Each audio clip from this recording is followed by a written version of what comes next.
একদিন এক মহিলা তার বাড়ির বাইরে তিনজন অচেনা বৃদ্ধকে দেখতে পেলেন। মনে হলো তারা খুবই ক্ষুধার্ত। তিনি বললেন, ভেতরে আসুন, আমি আপনাদের খাবারের ব্যবস্থা করছি।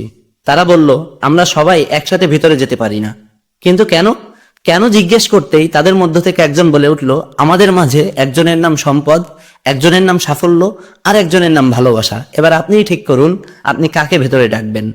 মহিলাটি ঘরের ভেতরে গিয়ে স্বামীর সাথে আলোচনা করলেন। স্বামী বেচারা খুশি হয়ে বলল, সম্পদকে ডাকি, তাহলে আমরা ধনী হয়ে যাব। স্ত্রী বললেন, না, সাফল্যই ভালো। দূর থেকে তাদের মেয়ে বলে উঠল, আমার মনে হয় ভালোবাসাকেই ডাকা উচিত। সবাই মেয়ের কথায় রাজি হলো। মহিলাটি বাড়ির বাইরে গিয়ে ভালোবাসাকে ডেকে হাঁটা শুরু করলেন, কিন্তু আশ্চর্যজনকভাবে সম্পদ ও সাফল্যও তাদের পেছনে হাঁটা শুরু করলো।